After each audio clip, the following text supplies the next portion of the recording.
Well, Matteo Salvini, as you said, is meeting senior leaders in Libya, including his Libyan counterpart, Abdul Salam Ashur, the Interior Minister.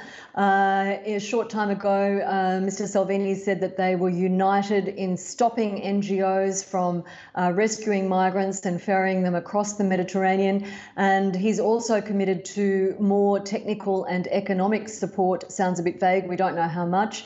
To support Libya in its fight to stop people smuggling and the rescue of migrants. Now, he also has congratulated the Libyan Coast Guard for intercepting and sending back around 800 migrants in the last 24 hours. So he's certainly there to push his hard line, his uncompromising line on accepting migrants that are rescued by NGOs, and certainly determined to close the ports wherever possible. Now, are we seeing any resistance in Libya? There seems to be not a huge amount of warm reaction for the idea of more migrant camps in Libya.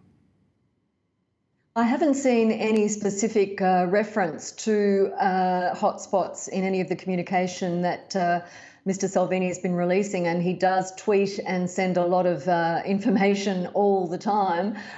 So I don't know specifically, but it seems that it has been a very lukewarm reaction. Certainly there's opposition in Tunisia, and no other African country seems to be stepping forward saying this is a great idea.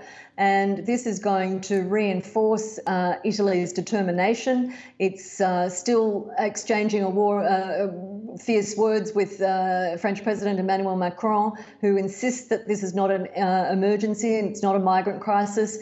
The Italians disagree, and they say they are fed up with what they call French arrogance.